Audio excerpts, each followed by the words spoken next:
Olá para você que acompanha os vídeos da Gazeta do Povo e o nosso canal no YouTube. Começa agora mais um Fora dos Autos, um programa, você já sabe, feito para quem aprecia e defende a liberdade de expressão e se preocupa com os rumos que o Poder Judiciário tem tomado. Aqui ao meu lado, virtualmente, para debater decisões judiciais que causam polêmica, estão os procuradores da República, Tameia Danelon e André Uliano, e a advogada Fabiana Barroso. E hoje a gente vai falar de um assunto muito sério: censura. Uma decisão liminar de um ministro do TSE determinou que o Twitter e o Facebook removam 31 postagens que ligam o ex-presidente Lula ao ditador Daniel Ortega da Nicarágua, e a Gazeta do Povo foi atingida por essa decisão. A gente também vai falar de outros temas relacionados a decisões desse tipo. E a gente sabe que esse assunto é bem delicado, muita gente ficou indignada com essa decisão do TSE, e se você é uma dessas pessoas, existe uma maneira muito fácil de mostrar que é contra a censura. Assine agora mesmo a Gazeta do Povo por apenas R$1 por mês nos primeiros 3 meses. O link está aqui na descrição do vídeo, você vai ter acesso a todos os nossos conteúdos, incluindo as colunas da Tameia e do André aqui do Fora dos Autos. Mas vamos então para o nosso debate, vamos explicar o que aconteceu. O ministro Paulo de Tarso Sanseverino, do Tribunal Superior Eleitoral, determinou que o Twitter e o Facebook removam essas postagens que apontam o apoio do ex-presidente Luiz Inácio Lula da Silva à ditadura do Daniel Ortega na Nicarágua. A decisão atinge também um tweet da Gazeta do Povo de 22 de setembro, com a notícia de que o regime de Ortega havia cortado o sinal do canal de notícias CNN.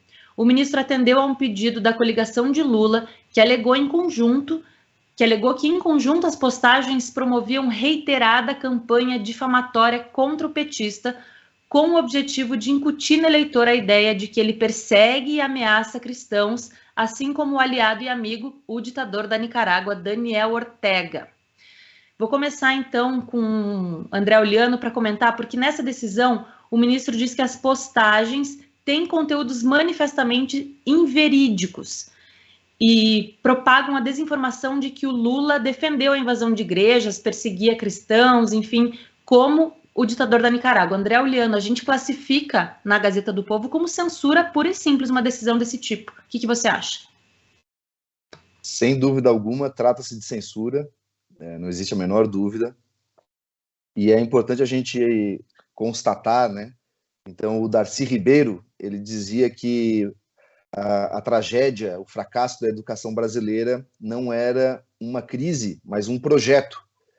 Então, quando você tem um problema que ele se repete constantemente, se perpetua no tempo, você chega à constatação, à conclusão de que você não está diante de um erro, você está diante de um projeto mesmo. Então, no Brasil, a gente percebe que há algumas semanas a gente vem tratando de problemas relacionados à liberdade de expressão, decisões que vêm limitando indevidamente a liberdade de expressão. Então a gente pode também, assim como Darcy Ribeiro, aqui em outro tema, chegar à conclusão de que nós não estamos diante de equívocos judiciais, mas efetivamente de uma nova compreensão sobre a liberdade de expressão no Poder Judiciário, uma nova compreensão bem mais restritiva e eu diria que até incompatível com as democracias saudáveis, tá? Então, a gente vê, né, várias vezes já postagens sendo derrubadas, sendo censuradas. Então, assim, efetivamente, dá para a gente concluir que a cúpula do Poder Judiciário atual ela tem uma visão restritiva e inadequada da liberdade de expressão. Em várias democracias hoje liberais, você tem o debate sobre como tratar da questão das fake news, porque realmente elas colocam um desafio novo no que toca à preservação da honra das pessoas, etc. Só que o que a gente vê, por exemplo, numa decisão como essa, não é o combate à fake news, mas a true news, né? Uma notícia verdadeira. Então, no que toca ao menos à reportagem da Gazeta do Povo e ao tweet, não há absolutamente nada de falso ou de desinformação naquilo.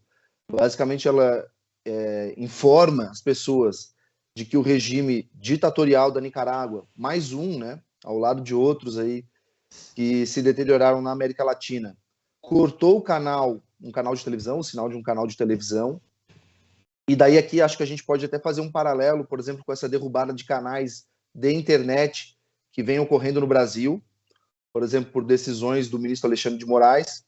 Tá? Eu acho muito semelhante ao que o Daniel Ortega fez na Nicarágua.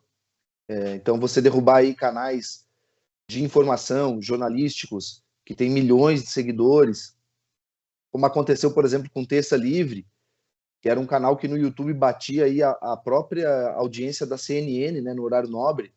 Então, é algo... Eu particularmente, enxergo um paralelo grande. E no que toca ali, então, a reportagem da Gazeta, ela dizia também que o candidato e ex-presidente Lula é aliado do Daniel Ortega. Isso é um fato, tá? Inclusive com entrevistas recentes em que ele sai em defesa do Daniel Ortega, diz que ele ficar vários mandatos seguidos não tem nada de errado, que seria semelhante a Angela Merkel, né? Comparou com a Angela Merkel na Alemanha, enfim. Então, o que é censura? Censura é quando o Estado ele impede um conteúdo de ser veiculado.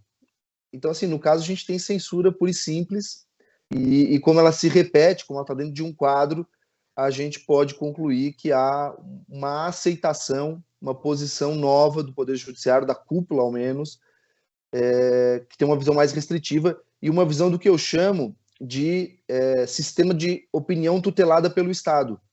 Então, a gente está migrando de um sistema, de um modelo que é típico das democracias, que é de livre circulação de ideias e livre debate. Então, você deixa as ideias circularem, ao menos as ideias verdadeiras, tá?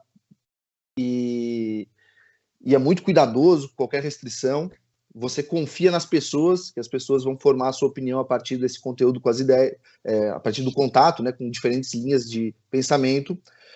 E nós estamos migrando para algo que é típico de modelos não democráticos, que é a opinião tutelada pelo Estado. E aqui é importante chamar a atenção que uma vez que a gente dá o poder para órgãos de Estado, para que eles pratiquem censura, para que eles removam conteúdos, o Estado não é uma abstração. O Estado é um grupo de pessoas. Então, você está dando para um grupo de pessoas que também tem os seus interesses, poder de impedir que notícias que contrariem os seus interesses estejam circulando livremente. Vou passar para a Fabiana agora para comentar, porque eu achei bastante grave isso mesmo que você disse, André. A gente tem fatos, né? A gente tem o fato de que o ditador da Nicarágua persegue cristãos, persegue padres, já mandou prender, mandou tirar o canal do ar, inclusive, né? Quer dizer, não tem nada de fake news nisso, são fatos. E mesmo assim, as notícias estão sendo censuradas pelo Tribunal Superior. Quer dizer, Fabiana, como que você vê essa medida? Olha, a gente precisa primeiro entender o seguinte: quando a gente fala, por exemplo, que a esquerda ela acaba perseguindo a igreja de uma forma geral e os cristãos, isso também é uma constatação histórica. A esquerda foi criada com esse objetivo, então falta aí aos desembargadores entender até a história da Revolução Francesa. Sai lá atrás para entender. E essa construção todinha está sendo feita na nossa política também brasileira até hoje, mas eu gostaria até de complementar para dar mais razão ao post da Gazeta do Povo e dos demais também, porque foram 31 perfis que também foram censurados, né, pela mesma decisão do Sanseverino aí, o que o Lula disse. Recentemente, eu vou abrir aspas para o Lula, são falas dele, tá? Foi, se eu não me engano, foi dia 24 de setembro, é bem próximo desse ano. Ele disse o seguinte, abre aspas, eu não sou candidato de uma facção religiosa, eu sou candidato do povo brasileiro. De novo, abre aspas, tem muita fake news religiosa correndo por este mundo, tem demônio sendo chamado de Deus e tem gente honesta sendo chamada de demônio, porque tem gente que não está tratando a igreja por cuidar da fé ou da espiritualidade, está fazendo da igreja um palanque político ou empresa para ganhar dinheiro. Aí fecha aspas, mais uma só. Quero dizer para vocês, eu, Luiz Inácio Lula da Silva, defendo o Estado laico. O Estado não tem que ter religião, todas as religiões têm que ser defendidas pelo Estado, mas quero dizer, as igrejas não têm partido político, porque a igreja tem que cuidar da fé e da espiritualidade das pessoas, e não cuidar da candidatura de falsos profetas ou de fariseus que estão enganando o povo inteiro. Então, assim, nessas críticas, fecha aspas, quando ele fala de laicidade do Estado, etc., são duas coisas completamente diferentes. O Estado é laico, mas o povo não, né? Então, o povo tem direito à escolha de religião e etc. Então, todo mundo sabe que na Nicarágua, se não sabe, deveria saber, porque é grave. As imagens dos padres sendo retirados das igrejas é algo horripilante, parece realmente algo da Revolução Francesa. Só não é tão grave quanto a Revolução Francesa, porque acabavam sendo decapitados. Mas, assim, acaba tirando, você vê os populares ali, né, os membros da igreja super constrangidos, e os padres estão defendendo a religião. Isso está acontecendo aqui do lado, e o Ortega realmente agora também é verídico, é fato, enviou uma cartinha, né, cumprimentando Lula por ele ter vencido, estar em primeiro lugar na campanha aqui para presidente, que ocorreu no último domingo. Então, são fatos, é constatação. A esquerda realmente persegue igrejas e cristãos ao longo da sua própria história, tem essa postura bélica, principalmente agora no Brasil, contra pastores evangélicos, porque é uma das maiores, acho que não sei como que está o número, a métrica, mas realmente faz muito à frente, são os cristãos, a base do cristianismo brasileiro é pentecostal, hoje em dia. Então, ele ataca frontalmente, dizendo que pastores têm que ter seus direitos tutelados. Isso é tão real que você já vê as pessoas que gostam do ex-presidente Lula, você já vê eles reproduzindo o discurso que tem que tirar, por exemplo, os pastores dos seus púlpitos antes das eleições agora do dia 30. Então, a gente vê que realmente é uma pregação, é algo que isso importa à sociedade de uma forma geral, como valor de religião. Então, não houve nenhuma fake news. É verdade que a CNN foi retirada do ar lá na Nicarágua, e é verdade que Lula admira o Ortega por essa razão, talvez, não sei especificamente, mas por diversas outras razões, né? Então, assim, você fazer essa associação, eu não vejo aonde. Então, até gostei do termo, Oliana, eu vou também utilizar, né? Que são verdades, não é mais fake news. Você está se combatendo a verdade. E, sinceramente, o Tribunal Superior Eleitoral, nessas eleições, está, assim, deixando passar todas os pedidos feitos pela bancada do PT, que agora me fugiu o nome, mas tem um nome lá, coligação, não sei, eu esqueci o nome da coligação, mas eles estão processando. Eu tenho amigos jornalistas, tá? Então a gente precisa lembrar que liberdade de imprensa é um direito constitucional, e eu tenho amigos jornalistas que estão com mais de 20 processos, e eles estão fazendo barbaridades? Não, gente, eles estão falando de coisas reais, né? São as coisas verdadeiras, e estão reproduzindo isso nas suas redes e nos seus jornais. Eu estou falando aqui de jornalistas de mídia tradicional, tá? Nem é algo assim que o pessoal pode falar, nossa, mas são malucos. Não, não são. Mas, mesmo assim, cabe aqui a liberdade de imprensa, e a gente vê que ainda aquele pêndulo, né, só fica bom para a esquerda. Então, a famosa estátua da justiça e a balança da justiça, que todo mundo conhece, ela está sempre assim, pensa, né? Já está sempre pré-decidido, dependendo do espectro ideológico. Coligação Brasil da Esperança, né, que estava tentando lembrar o nome. Vou passar então para a Tameia comentar um pouquinho, justamente porque a Gazeta do Povo ouviu alguns juristas, alguns especialistas em direito eleitoral, direito constitucional também, e um deles apontou que essa decisão ignorou algumas coisas que são fundamentais, que, por exemplo, como o Liano já citou aqui, que o Lula minimizou a ditadura em entrevista ao El País, fazendo um paralelo entre o Ortega e a Angela Merkel na Alemanha, quer dizer que ela que ficou muito tempo no poder e que ele já está há muito tempo no poder, que a OEA criticou a legitimidade democrática da manutenção de Ortega no governo da Nicarágua, e que ele sim fechou canais de TV, igrejas e prendeu opositores. Quer dizer, na hora de tomar uma decisão como essa, o ministro tem que levar em conta esse contexto também? Sem dúvida, Rosana, porque para que seja retirado do ar uma reportagem, o que quer que seja numa postagem da imprensa, seja nas redes sociais, é necessário que haja dois elementos, né? O primeiro, que sejam informações inverídicas, que sejam informações falsas, e que essas informações causem prejuízo a terceiros, né?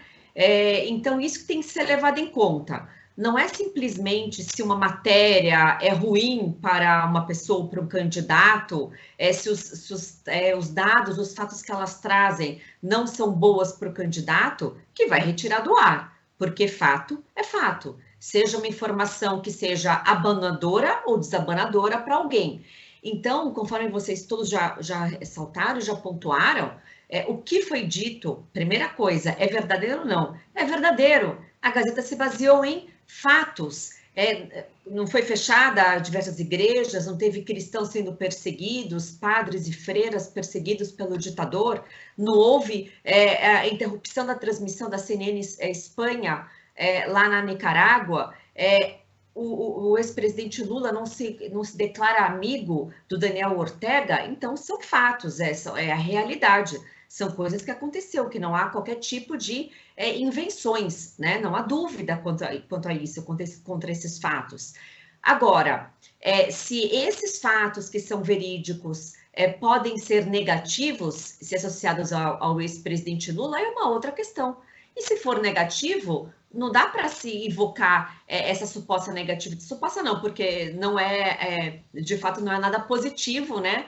É alguém ser ligado ao ditador, alguém que persegue cristãos, alguém que cerceia a liberdade de imprensa no seu país. Agora, é um fato o que aconteceu. Então, mesma coisa, quando a gente fala sobre a Operação Lava Jato, né? O que a Operação Lava Jato constatou, quando a gente diz que o ex-presidente foi condenado em 3 instâncias por crime de corrupção, por lavagem de dinheiro, que houve um prejuízo de 40 bilhões da Petrobras, são fatos positivos para o ex-presidente Lula? Não, claro que não são. Agora, são verídicos. Então, nós podemos e devemos continuar falando sobre isso.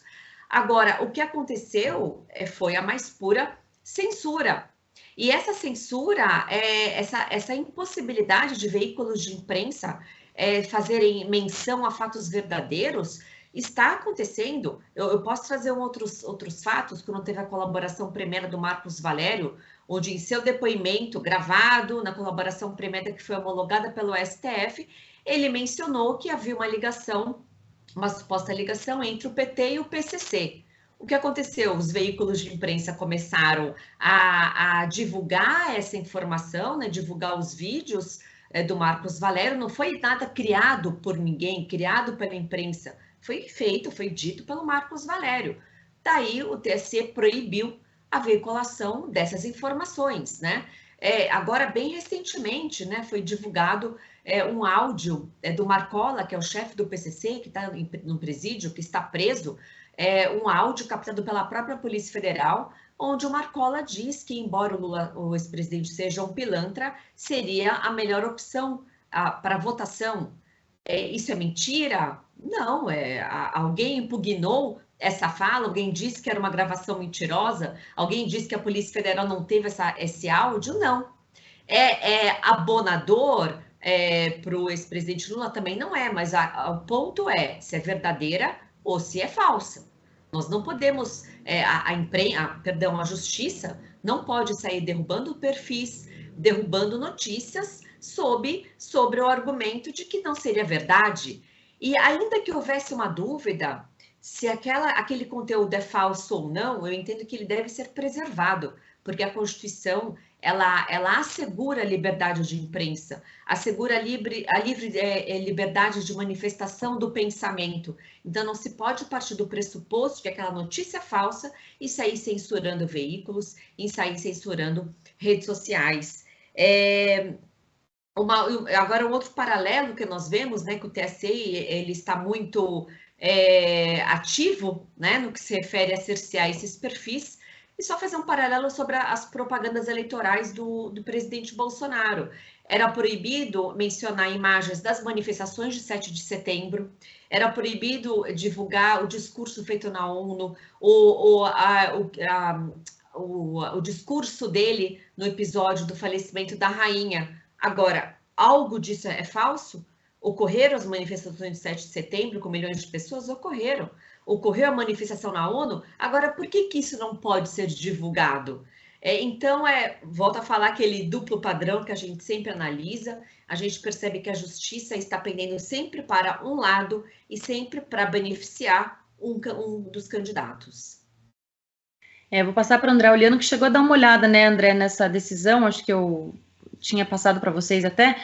Queria que explicasse juridicamente o que pode ser feito e que comentasse também uma coisa que me chama bastante atenção, que claro que eu, como jornalista, puxo um pouco a sardinha, vamos dizer assim, para o meu lado, porque me assusta uma decisão.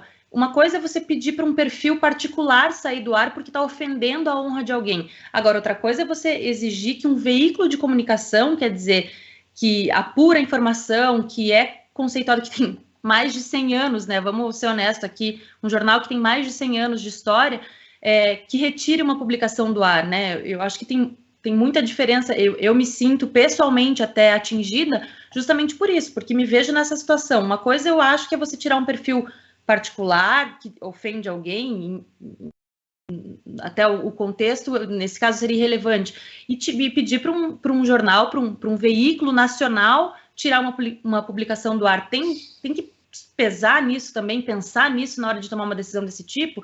Quer dizer, o pedido era contra vários perfis, mas nesse momento o juiz pode fazer esse juízo de valor, vamos dizer assim, e pedir para alguns retirarem as postagens e outros não, ou tem que colocar todo mundo no mesmo bolo? E o que o jornal pode fazer para impedir que isso aconteça? Boa, Rosana. Então, sim, tem diferença, tá? A liberdade de expressão na nossa Constituição, ela é assimétrica. Então, por exemplo, parlamentares têm imunidade completa, né, de fala. As pessoas comuns não têm. Membros do Ministério Público e membros da magistratura têm uma liberdade de expressão limitada. Eles não podem, por exemplo, fazer atividade político-partidária. Militares também. Então, existe assimetria. E dentro dessa assimetria, o jornalismo realmente ele tem um papel, ele tem uma proteção singular. Então, realmente, a justiça ela tem que ser muito cuidadosa, muito mais cuidadosa com os mecanismos, canais de jornalismo, tá? É importante também a gente ressaltar que a decisão, ela coloca assim, a decisão falsa, sei lá, desinformação, ela atribui lá essa pecha, mas ela não prova, tá? Ela não mostra, é falso por isso, por aquilo. O que eu acho que ela teria que fazer. Então, num regime em que a liberdade de expressão é a regra, quando você vai atribuir que aquilo é falso, que aquilo é prejudicial a alguém, o prejudicial tudo bem, até fica bem demonstrado, mas que é falso você tem que demonstrar. Isso não está demonstrado na decisão. Bom, eu acho que cabe agora ao veículo basicamente recorrer, eu acho que a Gazeta do Povo vai fazer isso, né? O problema é que a gente tem visto essas decisões ruins serem mantidas. Então, a gente fica desesperançoso aí em relação à capacidade do tribunal de reverter esse tipo de equívoco, esse tipo de abuso, esse tipo de arbítrio. É importante também salientar que o post da Gazeta, basicamente, ele noticiava o fato. Ele não atribuía que alguém vai perseguir cristãos, ele nem falava dessa questão da perseguição religiosa, né? O post da Gazeta, ele falava basicamente do corte do canal do sinal da CNN, e dizia que o Lula é aliado do Ortega. Então ele nem entrava nada a dizer, fulano vai perseguir, o candidato X vai perseguir, ele também vai cortar canais aqui no Brasil. O post da Gazeta não entrava nesse tipo de análise. E, de todo modo, eu acho que não é fake news você fazer prognósticos. Você fala, fulano é aliado de ciclano, ciclano fez X, eu acho que o fulano aqui também vai fazer. Isso não é fake news, isso é um prognóstico, você pode concordar ou discordar, isso tem que entrar no livre debate político, e cabe àquele que se aliou, né, enfim, esteve aliado aí com alguém que restringiu direitos, demonstrar que essa alegação é inverossímil em relação a ele no livre debate. No livre debate, né? Você não pode simplesmente censurar quem demonstrou um fato desabonador. Então, basicamente é isso. Um outro ponto que eu acho interessante, acho que a gente vai conversar sobre isso mais tarde, né? Eu acho que o Congresso tem um papel grande em corrigir esses equívocos que vêm acontecendo. Eu acho que, enfim, nova legislação que deixe clara a amplitude do direito de liberdade de expressão e liberdade jornalística, enfim, e acho que isso pode ser viabilizado, acho que a gente vai falar um pouquinho sobre isso mais tarde. Vou passar para a Fabiana agora comentar, porque a gente tem, Fabiana, hoje em dia com rede social e, enfim, e mensagens, aplicativos de mensagem, as coisas viralizam e você muitas vezes perde o controle de algo que foi publicado. E como que você vê essa situação? Vamos dizer, o jornal não tem controle sobre uma postagem que foi feita de uma notícia, se ela é utilizada por apoiadores ou pessoas que são contra determinado candidato de forma negativa para o candidato. Então, quer dizer, qual que é a responsabilidade do jornal numa situação como essa, de publica uma notícia, mas que você não controla mais, a partir do momento que está na internet, as pessoas, os usuários, podem fazer o que bem entendem, né? Eu acho que mais uma vez a gente volta naquele assunto de controle de rede social e do que é publicado, né? Sim, fica muito claro que é preciso, de uma forma geral, os juízes do Brasil perceberem o que significa a internet, que por completa definição é informação descentralizada. Então, essa informação descentralizada e livre não tem que ter controle. O controle passa a existir no momento onde existe, então, a denúncia, né, aos órgãos, de uma forma geral também, competentes aí ao próprio judiciário, quando se tem algo, então, que merece, a também explicou a gravidade. É grave você tirar também, pedir para uma rede social, tirar aquele conteúdo da internet, seja de qualquer que seja a rede, se já não esteja comprovadamente algo que está ilícito, conforme corrompendo algum tipo de lei. E a gente está vendo isso repetidamente acontecendo agora na campanha eleitoral, mas a gente já viu antes também. E por decisões absurdas, você derruba perfis. Você também mencionou, Rosana, de pessoas individuais. Mas quando você também derruba, faz uma censura, pratica a censura, que todos se diziam com muito medo, né, da tal da ditadura, você passa a ter aquela figura que todo mundo não quer mais da ditadura militar. Você passa a ter um censor, você tem alguém que está controlando o que é verdade e o que é mentira, num universo onde a informação é extremamente rápida. Então, todo mundo nessa questão da Gazeta, vamos pegá-la de exemplo, ainda mais que nós estamos aqui, todo mundo sabe que é verídica a informação que foi passada. Então, qual o critério, qual que é a razoabilidade desse juiz em época de campanha? E tem outra coisa, verdades ditas que sejam negativas a candidatos têm que ser dita. Isso faz parte do processo eleitoral. Se é algo negativo sobre um candidato, mas é verdadeiro, as pessoas estão em processo, é para isso que existem os veículos de informação, é para isso que existe o livre debate. Se isso não for permitido, é mais fácil, então, que se diga logo que nada vale, que não vale mais rede social, e em tempo de campanha as pessoas não podem mais conversar. O WhatsApp, por exemplo, já tem aquela configuração que perto de campanha você não consegue mandar publicação mais do que, não sei para quantos perfis. Eu sei que às vezes eu tenho alguma matéria para mandar algo positivo e você não consegue mandar mais do que 2 pessoas, tem que ir individualmente. Então, já foi criado esses freios para não ter algo robótico, né, como foi nas eleições passadas. Mas o que a gente está vendo aqui é um exagero. Então, essa liminarmente, ele feriu absolutamente o direito, que é sagrado, esse direito, porque quando esse direito é corrompido, vem outros, todos escalonados, que é da liberdade de imprensa, que tá ligado ao direito também da liberdade de expressão.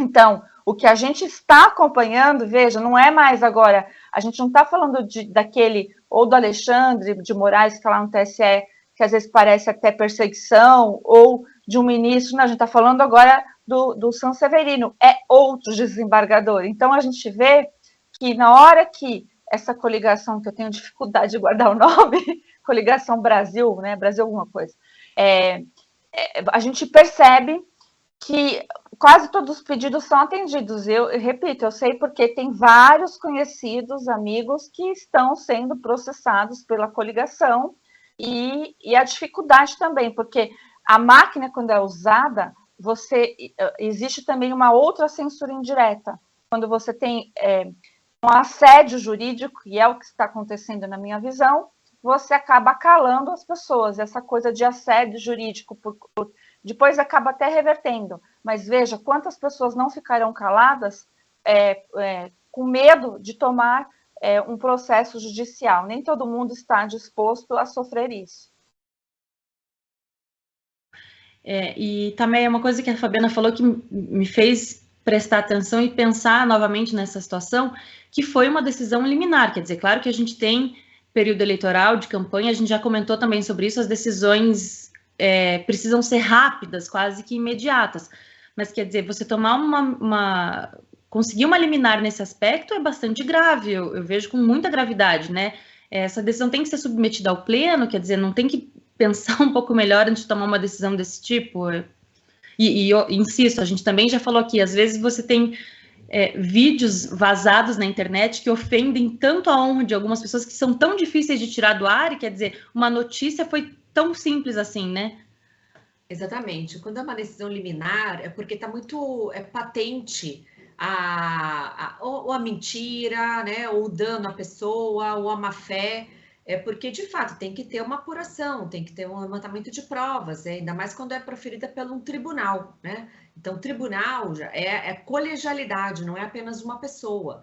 Então, só se fosse uma coisa muito grave, né? Se tivesse patente a inverdade, né? A falsidade, não é o que aconteceu, né? São apenas fatos, né? Então, eu sou muito contra decisões liminares proferidas por órgãos superiores, como o STJ, TSE, como o STF. São instâncias colegiadas, são cortes colegiadas, que tem que ser o entendimento da maioria da corte, e não de apenas uma pessoa. E isso também me lembrou aquela outra censura, né, que de fato é uma censura que aconteceu com a Gazeta, a outra censura que aconteceu também contra a revista Cruzoé e o portal Antagonista, praticado pelo STF no inquérito das fake news, né? Foi uma decisão liminar também do ministro Alexandre de Moraes, onde ele determinou que fosse retirado do ar o conteúdo de uma matéria. Qual que era a matéria? A matéria intitulada O Amigo do Meu Pai, que era uma matéria sobre documentos e informações obtidas pela Operação Lava Jato, né? A própria Polícia Federal confirmou, onde o Marcelo Odebrecht, numa das conversas com seus executivos, ele dizia que teria que ver com o amigo do pai dele, e depois foi indagado quem era essa pessoa, e era o ministro Dias Toffoli, que na época era advogado-geral da União. Então, isso foi publicado, não foi nada inventado pela revista, a revista se baseou em informações colhidas na Operação Lava Jato, informações da Polícia Federal. E, liminarmente, se não me falha a memória, foi até num sábado, o ministro Alexandre de Moraes determinou a exclusão dessas matérias da revista Cruzoé e do perfil O Antagonista. E depois de um tempo, ele voltou atrás na sua decisão, ele viu que não era fake news, que de fato era uma informação verdadeira. Então, veja, já tivemos essa ocorrência. Então, isso acaba formando precedentes negativos, precedentes ruins, precedentes inconstitucionais. Reitero, na dúvida, se o conteúdo é falso ou não, não se pode censurar, não se pode determinar que seja excluído, principalmente da mídia, de um grande jornal, né, de um jornal conceituado como é a Gazeta do Povo, né? Então, a censura, ela não se coaduna com o Estado democrático de direito. Nós temos que defender a liberdade de imprensa, a liberdade da livre informação. E nós já temos mecanismos no Código Penal. Se alguém, numa informação, seja em rede social, seja matéria de jornal, quer que seja, se for cometido algum crime de calúnia, de injúria e difamação, a lei já tutela aquele caso específico. Então, cabe à pessoa que se entende que foi lesado procurar a justiça, provar que é uma mentira, que houve dano a ele, e ele poderá ser indenizado civilmente, e a parte que propalou uma notícia falsa poderá ser responder criminalmente. Agora, não se pode jamais censurar, não se pode limitar a informação, não se pode impedir que jornalistas informem o cidadão. Isso está me parecendo a obra 1984, de George Orwell, né, uma obra escrita em 1949, que tem total aplicabilidade nos dias de hoje, onde o principal personagem do livro, ele trabalhava no Ministério da Verdade, que de verdade não tinha nada. A função dele era alterar notícias de jornais. Ele pegava notícias e falseava, tornava as notícias sempre favoráveis para o partido, né? Que era o representante daquela cidade, a Oceania, né? Uma sociedade distópica. Então, a função dele era essa: alterar títulos de matérias, jogar no lixo matérias que traziam conteúdo negativo ao partido ou ao grande irmão, né? Que era o ditador da Oceania, e é o que está aparecendo. É o que está acontecendo. As pessoas não estão tendo devido processo legal, a Gazeta não pôde se manifestar, foi uma decisão monocrática de uma corte que tem mais de 10 magistrados. Então, espero que a Gazeta recorra e que mostre que nada que foi divulgado foi falso, nada que foi divulgado foi inverídico, mas são apenas fatos, fatos que ocorreram, fatos que são facilmente comprovados, né? Um outro ponto, por exemplo, como eu falei, né, que é possível excluir, não o perfil inteiro, né, mas excluir uma notícia, excluir uma fala, quando essa fala é caluniosa. Então, por exemplo, tem no perfil, não sei se foi em perfis ou se foi alguma propaganda eleitoral, onde o ex-presidente Lula chama o presidente Bolsonaro de genocida. Ser chamado de genocida é extremamente grave. O que é um genocida? Genocida é o caso do Hitler, uma pessoa que quer exterminar uma comunidade, a prática de homicídios em massa para extinguir uma raça, para um grupo étnico, um grupo religioso. E isso aconteceu, o presidente Bolsonaro foi condenado por genocídio, ele empregou algo para exterminar as pessoas? Claro que não. É gravíssimo ser chamado de genocida. E quando essa questão foi levada ao STF, a ministra Carmen Lúcia disse que não deveriam ser excluídos essas postagens, esses vídeos. Agora, por outro lado, a Gazeta do Povo é censurada, então isso não pode acontecer. E é bom sempre lembrar também, porque aqui a gente tem que fazer uma lembrança dos últimos acontecimentos, né? De tudo que aconteceu no inquérito das fake news, né? Os canais de YouTube, de vários youtubers que foram bloqueados, que foram desmonetizados porque faziam menção às urnas eletrônicas. Então, quando é dito algo que desagrada, né, um grupo de juízes, essas pessoas são caladas através de atos irregulares, ilegais e inconstitucionais. Reitero que não se coadunam com uma democracia. Esses, sim, são atos antidemocráticos. Esses atos de censura são atos antidemocráticos. Não são atos antidemocráticos conversas dos empresários num grupo privado. E lembrando que Luciano Hang continua com suas redes sociais bloqueadas, ele está sendo censurado, ele não pode falar sobre política, porque apoia o candidato, o presidente Bolsonaro. Então, é muito difícil a gente testemunhar esses acontecimentos, né? Decisões sem base jurídica, sem base legal, e que atentam diretamente à nossa Constituição. A gente já comentou aqui, né, que tomar uma decisão grave desse tipo é muito rápido, né? Mas reverter essa decisão demora, né? E a Tameia falou uma coisa, Uliano, que me chama a atenção também, citando o caso do Dias Toffoli, desse protecionismo que acontece, né? Mas não é o que a gente tem visto também, né? Aquela juíza teve as redes sociais bloqueadas, a doutora Ludmila Lins, né? Teve rede social bloqueada, site que saiu do ar, também por opiniões que ela expressava nas redes sociais. Como é que você vê essas decisões? Então, tá havendo essa assimetria que a gente já denunciou aqui algumas vezes, né? O que a gente chama de duplo padrão. Então, um ponto só que eu queria concorrer aí com as colegas, né? Concordar e reforçar essa questão esse tipo de medida judicial, quando elas são reiteradas, isso forma o que a gente chama de assédio judicial. Então, que é um dos grandes desafios à liberdade de expressão que os especialistas hoje estão debatendo.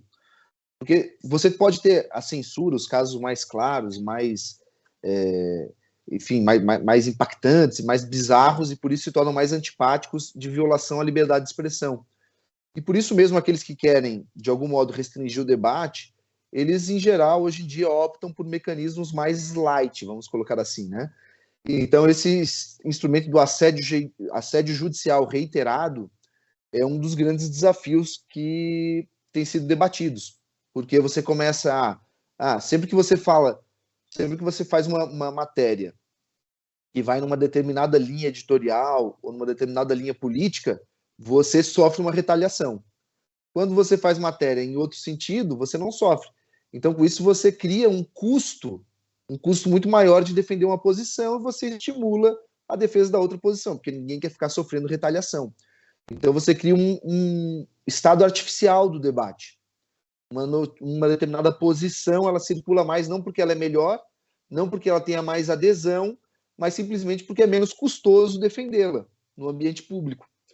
O nome disso, alguns chamam isso também, eu já mencionei aqui, né, o chilling effect, que é o efeito resfriador do debate.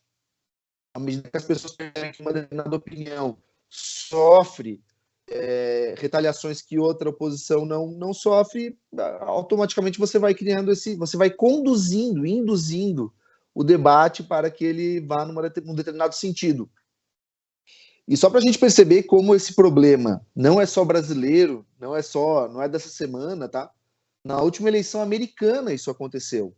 Não sei quem lembra aí do caso Hunter Biden, em que um jornal de 200 anos, mais de 2 séculos de existência, o New York Post, ele divulgou que um laptop com conteúdo constrangedor do filho do então candidato Joe Biden havia sido apreendido, enfim, estava sob investigação, e o FBI interveio, falou para as redes sociais, fizeram ali uma jogada ensaiada, né? Disse que aquilo tinha cara de desinformação e pediu que aquilo fosse censurado, e as redes sociais em geral, e a gente sabe que isso é um oligopólio, né?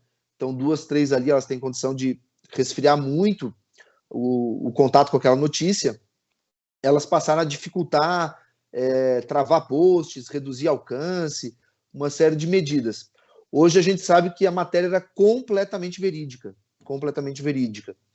A gente teve também, durante a pandemia, por exemplo, a hipótese científica, né, da origem laboratorial do vírus, que hoje me parece que até é provável, mas de todo modo era uma hipótese científica, no momento que ninguém tinha ainda a resposta pronta.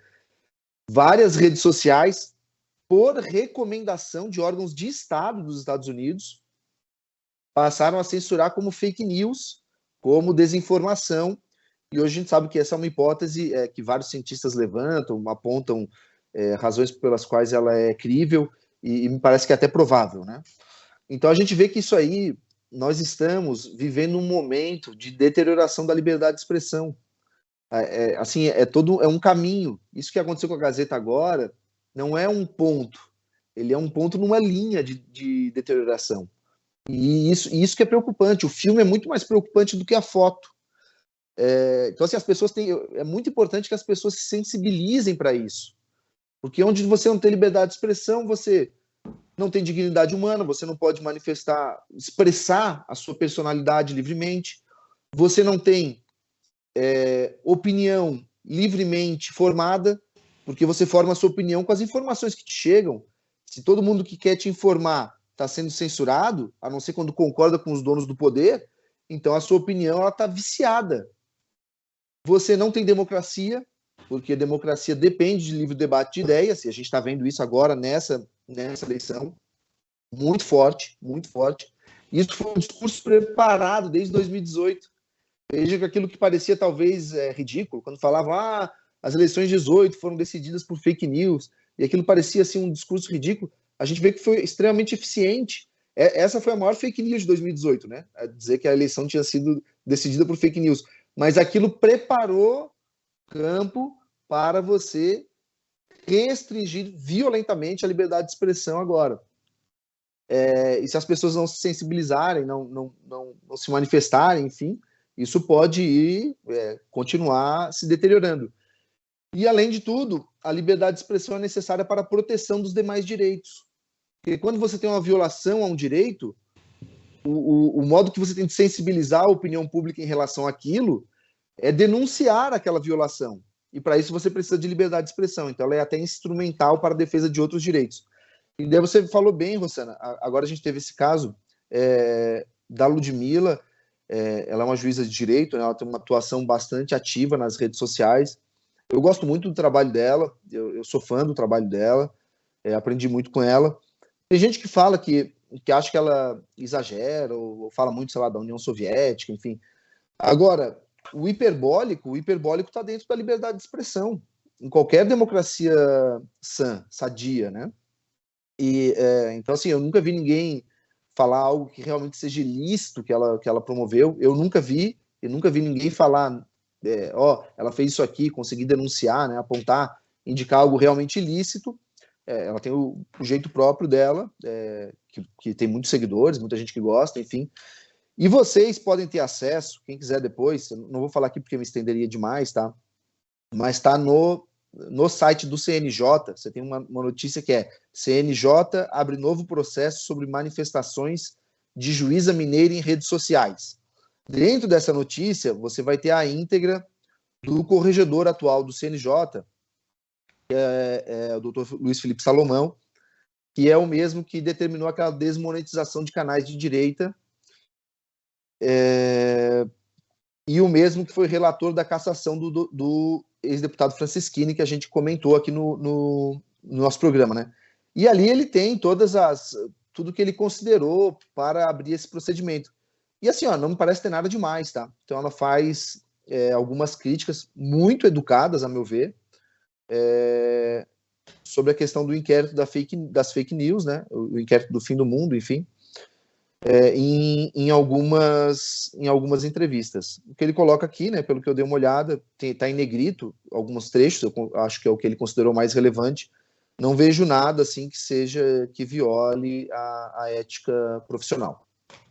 A gente sabe, né, Fabiana, que a própria Lei Orgânica da Magistratura, o CNJ, os magistrados têm que seguir, ter uma conduta, a gente até conversou antes do programa, né, uma conduta irrepreensível, que é algo bastante aberto, a gente não sabe definir o que quer dizer isso, mas me parece que talvez o pecado dessa juíza seja que ela é amiga do Alan dos Santos e defende o presidente Bolsonaro, né? Perfeito, Rosana, a gente também comentou antes de entrar aqui, que essa conduta irrepressível, a gente acaba comparando até o que é exigido na maioria das câmaras municipais, estaduais, aí com decoro parlamentar, né? Então, assim, dá para entender, é razoável, faz parte do senso comum, como que deve proceder um juiz, ou como que deve proceder um parlamentar, mas eu gostei também da explicação do Liano, quando ele fala de hiperbólico, né? Então, realmente, às vezes, quando você está usando a sua expressão, você vai exagerar, você vai levar o discurso um pouco mais, tem até a chamada janela de Overton, né? Você vai levar para um lugar mais extremado para que a janela fique no lugar certo. E no Brasil, infelizmente, isso acontece. Nós temos um discurso muito mais para a esquerda, de anos e anos, né? Então, quando você vai ajeitar esse discurso, você tem que jogar, às vezes, por extremo. Não estou dizendo que é o caso da Ludmilla, só estou explicando que isso realmente é lícito, que é uma forma da sociedade ajeitar essa janela aí do discurso. Então, quando está muito para um lado, você joga completamente para o outro, para fazer até a balança que a gente fala aí da justiça. Isso acontece também nas figuras aí de linguagem.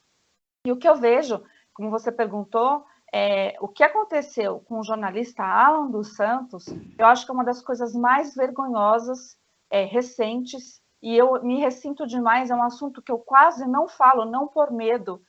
Eu tenho tanta tristeza quando eu penso, porque eu sei o que era o Terça Livre, eu participava daquela super live com o Alan dos Santos. O Alan dos Santos é uma pessoa extremamente generosa, para quem conhece, ele sabe como que ele é, e ele está tendo, na vida dele, pessoal, ele teve o que está acontecendo com a Ludmilla, eles estão repetindo, houve um estrangulamento financeiro pelos pensamentos dele, então tirou qualquer possibilidade de renda, ele teve que se mudar do Brasil, isso é real, então considero o Alan um exilado da justiça brasileira, teve que ficar fora, a gente precisa sempre repetir, sem ver a esposa, sem ver os filhos, com filhos pequenininhos, é uma situação extremamente triste, né? Então, quando a sociedade relativiza e fala, mas ele é exagerado, mas ok, ele tinha como ser punido pelos exageros, né, de forma civil, de forma penal, mas jamais o que fizeram com ele. E quando a Ludmilla expressa que ela é amiga dele e dizendo, né, ali, é até bonito isso, que ela jamais deixará de ser amiga dele, como também uma das últimas postagens dela no Twitter, a gente precisa dizer o grau das pessoas que estão sendo punidas, porque no fundo é também isso. Ela disse que ela só ia se dobrar a quem ela acredita, que é Deus, né? Então que ela deixou isso muito claro. E a gente sabe que a Ludmilla também traz essa questão religiosa muito forte, né? Ela é uma cristã e deixa esses princípios, e não existe nenhuma orientação em relação a isso, é só o que nos faltava, né mesmo? Porque isso ela está fazendo como pessoa individual. E a gente sabe que se isso continuar, essa tal da laicidade do Estado, que um dia talvez a gente pode trazer até como debate aqui no programa, porque eu acho que é interessante, existe um exagero, porque daqui a pouco você vai ser proibido, de fato, na prática, de praticar a sua religião como algo individual, porque você está ofendendo o coletivo. Isso é um absurdo. Então, esses pesos aí a gente precisa trazer e a gente precisa entender o quanto que os nossos direitos estão sendo violados e a que peso eles foram pagos, porque esses direitos que nós temos hoje, de liberdade de expressão, liberdade de culto religioso, foram pagos por histórias de pessoas que sofreram demais, né, nossos antepassados, principalmente os brasileiros também. E eu já expliquei aqui, esses direitos são oriundos das desgraças que aconteceram na Segunda Guerra Mundial. E aí a gente vê um juiz relativizando tudo isso numa canetada, sem, né, a decisão dos seus demais pares da corte. Mas a gente sabe também que quando chega na corte, a corte por muitas vezes também decide que tem que ser punido, como aconteceu até mesmo com Alan dos Santos. Vou pedir para a Tameia comentar um pouquinho essa questão da função, Tameia, porque a gente também já conversou aqui sobre isso, que membro do Ministério Público, membro do Judiciário, tem que ter uma certa conduta. A gente fala que essa conduta irrepreensível que a legislação exige é um pouco aberta, mas o que a gente sabe de fato é que o que é punível, vamos dizer assim, que a lei diz, é que o juiz não pode se manifestar sobre decisões que ainda não foram proferidas, né, se manifestar publicamente sobre processos que ainda não foram definidos. Quer dizer, então existem certos limiares que devem ser respeitados. Mas, ao mesmo tempo, também já te fiz essa pergunta outras vezes. Como separar, né, a figura do juiz da figura pessoal dela? Quer dizer, uma opinião pessoal dela que ela emite nas redes sociais. Isso também é proibido? Então, os juízes, eles têm um pouco mais de proibições do que os membros do Ministério Público, tá? Basicamente, nós não podemos exercer atividade político-partidária e os juízes têm essa ressalva que você falou agora, né? Eles não podem se manifestar sobre casos em andamento. Então, membros do Ministério Público têm mais liberdade, por isso que sempre a gente está aqui comentando, né? Eu, o Liano, sobre as decisões contra os empresários, inquérito das fake news, etc., né? Mas mesmo essa proibição em relação aos juízes, que está prevista na lei orgânica da magistratura, há uma ressalva. A lei dos magistrados autoriza o juiz a falar sobre casos em julgamento quando ele está numa sala de aula, quando ele está num ambiente acadêmico, ele pode escrever sobre isso. E a juíza Ludmilla Lins, ela é professora, ela tem os seus cursos, né? Então, ela, nesse sentido, ela poderia de uma forma acadêmica, comentar casos, né? Comentar dos julgamentos. Inclusive, ela é co-escritora de um livro que é o Inquérito do Fim do Mundo, que é um livro muito bom, escrito por vários juristas, Rogério Greco, um grande penalista, dentre outros, que eles abordam as inconstitucionalidades e irregularidades do inquérito das fake news. Então, como ela já escreveu sobre o assunto, como na qualidade de escritora, de professora, a legislação autoriza, sim, que ela comente o que ela pesquisou, o que ela escreveu. Agora, o que mais me chama a atenção, Rosana, nós já sabemos, né, que ela está sendo investigada administrativamente perante o CNJ, que é o Conselho Nacional de Justiça, por supostas atividades político-partidárias, né, questões que eu também não concordo, eu não acho em nenhum momento, ela nunca mencionou. Falam que ela é juíza bolsonarista, em um momento ela fez um post favorável ao presidente, no momento ela fala do presidente, né? Ela tem as suas convicções religiosas, né? Ela é discípula de Olavo de Carvalho, no que se refere ao estudo da filosofia, enfim. Agora, o que mais me chama atenção, que foi esse bloqueio, né, de todas as redes sociais dela e dos sites onde ela dá os cursos, foi não sabermos até agora o porquê que tudo isso foi bloqueado. A princípio, foi bloqueada a conta do Instagram e o Facebook dela. Enquanto ela tinha o Twitter, ainda ela veio e escreveu, né, que o ministro Alexandre de Moraes teria bloqueado todas as redes sociais, o Twitter não estava bloqueado ainda, inclusive esses sites é por onde ela veicula os cursos online, né, que ela vende, o que é possível, é permitido, tanto membros do Ministério Público como juízes podem, evidentemente, dar aula e podem, inclusive, ser sócios de empresas, né, e ela fazia parte dessa sociedade, dessas empresas que veiculam cursos, né? Então, chama atenção, por que houve esse bloqueio? Ela foi incluída em alguma investigação criminal? Ela está no que é das fake news? Isso não é dito. Então, isso não pode acontecer quando você viola a liberdade de expressão, que é o direito constitucional, quando você viola a própria propriedade privada, porque me parece que ela está impedida, inclusive, de continuar com seus cursos, com seus alunos, sem ter uma justificativa. Tem que ter uma decisão motivada. E ela não sabe por quê. Ela não divulgou, porque ela não sabe. Ela não tem foro privilegiado perante o STF, o foro privilegiado dela é o Tribunal de Justiça de Minas Gerais. Então, essas atitudes são completamente contra a democracia. Eu defendo o seguinte: se alguém cometeu um crime, se alguém cometeu um ilícito, independente do cargo, tem que ser investigado, tem que ser processado, tem que ser punido, mas através do devido processo legal. E aí não me parece que foi uma ordem de acordo com o devido processo legal, porque nem a própria destinatária da ordem, nem a juíza está sabendo o que aconteceu, né? Só porque ela veicula que ela tem amizade com a Ola dos Santos, só porque a Ola dos Santos tem uma decisão de prisão decretada, que na minha avaliação não é uma decisão correta, o simples fato dela ter proximidade com ele já faz com que ela também tenha que perder suas redes, como o Ola dos Santos perdeu, como perdeu o seu sustento através dos seus cursos. Então, essa nebulosidade, essa escuridão não é compatível com o Estado Democrático de Direito e deve ser esclarecido o porquê desses bloqueios para que ela possa exercer a ampla defesa dela.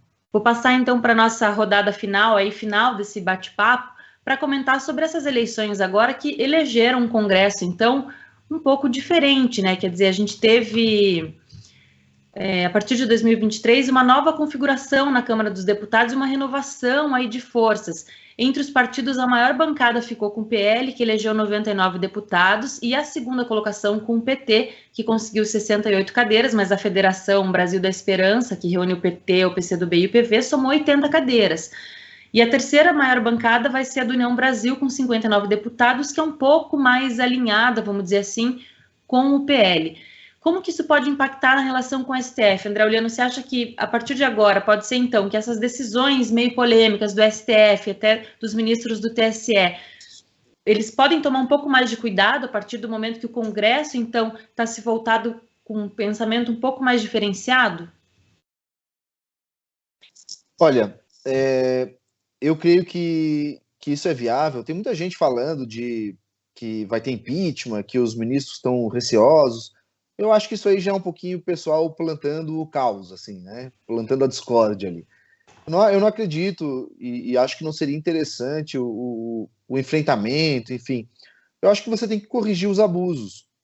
Então, por exemplo, essas pessoas que foram perseguidas, aí a gente não sabe por quê, você pode anistiá-las. Prova lá uma lei de anistia, né? Eu acho que seria muito bom para o Brasil, para a democracia, por exemplo, que o Alan dos Santos pudesse rever os filhos. Acho que seria um dia de muita alegria para a liberdade jornalística, para a liberdade de expressão. Então, assim, o Congresso agora ele pode fazer isso, ele pode fazer esse tipo de reação. Você não precisa fazer retaliação, algo que prejudique de algum modo a independência judicial, né? Deixe juízes receosos de dar decisão. Não se trata disso, né? Mas você pode corrigir os abusos. Então, por exemplo, essas pessoas que, ao que tudo indica, sofreram perseguição, você pode anistiá-las.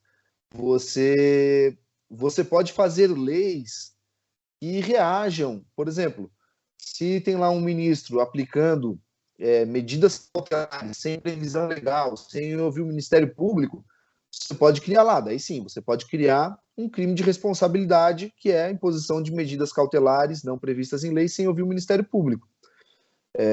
E manda suspender as que já foram impostas, né? Dá lá um prazo. Então, torna sem efeito. Então, enfim, eu acho que você pode fazer respostas alterando, né, a legislação e deixando claro qual é a interpretação do Congresso em relação à liberdade de expressão. Então, você coloca lá, um veículo jornalístico não pode ser alvo de liminar para excluir post, por exemplo, só pelo plenário, porque o veículo jornalístico tem que ser proibido, não é como o outro candidato, tem que ser protegido, né? Não é como os demais candidatos. A princípio, você não está perseguindo candidatos, enfim. Eu acho que você pode fazer esse tipo de alteração da legislação respondendo a decisões que, na sua opinião, violaram a Constituição. Isso que alguns autores chamam de diálogos institucionais, né? Eu acho que isso é possível, eu acho que isso é benéfico, eu acho que isso é sadio. Eu acho que é interessante salientar também quanto às eleições, do ponto de vista jurídico, né? Nossa análise aqui é jurídica. Além do União Brasil, logo depois do União Brasil, veio o PP com 47 deputados, e um pouquinho atrás veio o Republicanos também com 41 deputados. E também você teve vários senadores, né? Nessa linha, vamos dizer, nessa linha um pouquinho mais centro-direita. E eu já vejo nisso, nitidamente, um backlash em relação à postura do STF. E assim, eu acho que seria muito importante que os próprios ministros se sensibilizassem, né? Porque, assim, a gente está... Veja, não é uma pegação no pé, não é uma coisa que algumas pessoas, sei lá, extremistas estão atacando o tribunal, não é isso. A gente está vendo desembargadores pedirem as contas. Então, a magistratura sempre foi muito almejada, né? Uma carreira que sempre todo mundo gostou de estar dentro dela. A gente está vendo o pessoal pedindo a conta porque está descontente, né? E vários parlamentares fizeram a sua campanha basicamente à base de críticas ao STF. Então isso aí se tornou um promotor de carreira política, né? Isso nitidamente não é uma situação funcional, isso é uma disfuncionalidade. Então mostra que há, sim, pontos a serem corrigidos, né? Bom, última coisa que eu... Um ponto que eu acho que é muito interessante dessa eleição foi a redução do número de partidos, uma coisa que pouca gente está comentando. Que o Brasil chegou a ter 28 partidos. Gente, não existe democracia funcional com 28 partidos. Isso aumenta muito o custo de governabilidade. Isso é um dos motores da corrupção. Então, a governabilidade ela tem que ter custos reduzidos. A gente teve aí, sei lá, 7, 8 partidos. Hoje em dia eles já lhe dão a possibilidade de aprovar leis ordinárias, enfim, né, ali o dia a dia da legislação. Então, acho que isso foi um grande salto para a democracia brasileira, e pouca gente está comentando isso. E, por fim, a última coisa que eu mencionaria, tá? Em relação ao caso Ludmilla, voltando, desculpa voltar ao caso, mas a própria, como a Tameia mencionou, ela tem foro privilegiado no TJ Mineiro. Me chama a atenção do silêncio do TJ, a paralisia institucional do TJ, porque ali está sendo agredida a instituição Tribunal de Justiça. Eles têm... Essa é uma competência deles, e está sendo suprimida. Então, o silêncio ali, a paralisia institucional de tribunais de justiça é algo que eu vejo preocupante, eu vejo algo que avilta a magistratura de carreira e acho muito negativo. Fabiana, você também acha que essa nova configuração aí do Congresso tem alguma relação com essas decisões do STF, do TSE que a gente tem visto? Não acho. Não acho, e sinceramente, olhando aqui dá uma saída que eu acho crível, né? Talvez legislar para que, embora a legislação já seja muito clara, mas legislar para deixar um pouco mais clara mesmo a ideia dele, né, de decisões desse porte só serem possíveis através do colegiado. Eu acho que é por aí mesmo o caminho. Então, realmente eu também não gosto desses discursos que parecem que é muito mais para você, sei lá, ganhar views, likes. A gente está num mundo assim também, onde tudo vale. Mas eu não acho que a composição do Congresso Nacional foi mudada ao ponto de termos reversões. E é um outro fator muito importante, que o Congresso Nacional ele trabalha junto com o Executivo. O Executivo, estando indefinido ainda, né, nós fomos para o segundo turno, há de se esperar, porque também é sabido como é negociado um presidente ou outro, são visões completamente ideológicas, visões ideológicas completamente opostas. Então, esse Congresso Nacional vai se comportar conforme isso. E também algo decisivo, né? As próximas indicações, que aí sim, isso eu acredito, que as próximas indicações do Supremo, elas têm que ser muito mais cuidadosas em relação à qualidade dos profissionais, e aqui eu estou falando de uma forma geral mesmo. Eu particularmente gostaria de ver mais juízes sentando na cadeira ali, menos advogados, e olha que eu sou advogada, mas justamente ter até a capacidade de julgar, né, de ser melhor nisso, e aí sim, aí eu acho que o Senado tem um papel fundamental em fazer aquela tal sabatina também, e tudo isso a gente sabe que provavelmente nós teremos 2 indicações ao menos para o Supremo na próxima legislatura, então tudo isso é muito importante, é assim que nós vamos melhorando, mas enquanto isso, também é legítimo os pedidos de impeachment. Eu já vi algumas petições muito bem embasadas, eu me lembro de uma do Modécio Carvalhosa, a qual eu tenho bastante respeito e que tinha bastante fundamento jurídico, e sequer é avaliada. Eu acho que também chegou a hora do Congresso Nacional, dos senadores se debruçarem em relação a isso e permitir até para que pare até essas críticas excessivas em relação ao Supremo, porque dá aquela sensação, e isso foi a nossa Constituição que determinou, que não tem aquele contrafreios das decisões, né, dos poderes. Então, precisa voltar a ficar equilibrados os poderes. E quem faz o controle de constitucionalidade do Supremo é o Senado. E aí vai meu apelo já aos senadores eleitos para que sempre fiquem de olho nisso e não deixem esses exageros acontecer. Em relação a Ludmilla, concordo também que o silêncio do Tribunal Mineiro me deixa extremamente triste, né? E a gente faz sempre aquele apelo para o bom senso dos ministros do Supremo, para os ministros do TSE, e para que todos que praticam a justiça, que realmente sejam justos, porque sem isso nós teremos um processo anárquico. E esse é meu grande medo e meu grande receio. Bom, a gente espera que isso não aconteça, né, também, até porque as regras são bastante claras nesse aspecto, né? É difícil que está o cumprimento dessas regras da Constituição, das leis, enfim. Exatamente, eu tenho uma posição, né, que eu não sou muito favorável a criar novas leis, né? Eu acho que as leis já existem, as leis são claras, a Constituição é clara, mas infelizmente, assim, dito isso, com todo o respeito que eu tenho ao STF e aos ministros, eu vejo que os ministros do STF, eles estão violando a Constituição, estão violando a legislação. Então, não sei se mudando a lei ia mudar o comportamento dos ministros. Por quê? O que tem que mudar é o Senado. Porque se há um comportamento contrário à Constituição, se há eventual prática de crime de responsabilidade pelos ministros do STF, cabe ao Senado analisar, cabe ao Senado exercer seu papel constitucional e frear eventuais irregularidades.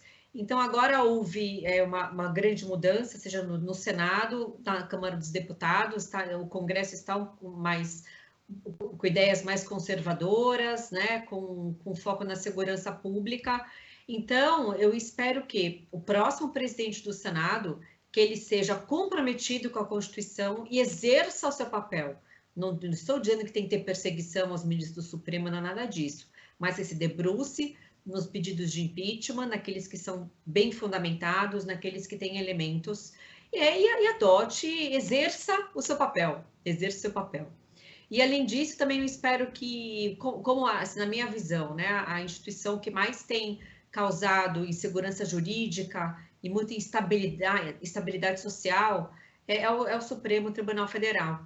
Então, seria muito importante que fossem aprovadas PECs que estão paradas para alterar o sistema de escolha dos ministros do STF. Tem uma PEC que já está adiantada já no Senado, que determina mandatos para os ministros do STF, mandatos de 10 anos, que eu acho que é muito salutar, muito importante. E outra PEC também está parada, que reduz drasticamente o foro privilegiado. Reduzindo o foro privilegiado, vai enxugar também a competência do Supremo para julgar políticos e outras pessoas que têm foro no Supremo. Então, eu acho que os novos políticos eleitos e até os reeleitos, eles devem ter um compromisso com a seriedade, ver o que está errado e utilizar essas funções constitucionais, seus instrumentos, para reparar o que está errado. É isso que eu penso. Despedir de vocês e vou pedir agora para vocês fazerem esse apelo, porque eu já me declarei suspeita para isso, né? Quer dizer, para a gente entender o quanto é importante que os nossos assinantes contribuam, que as pessoas assinem a Gazeta do Povo, e principalmente agora, nesse momento em que a gente precisa ainda mais desse apoio. Eu também, eu toda vez aqui eu peço para as pessoas assinarem, e hoje eu faço um pedido então um pouco mais especial. É verdade, foi censurado, isso é realidade, e nós estamos nessa luta em favor da liberdade, em favor da democracia, em favor do que é justo, correto.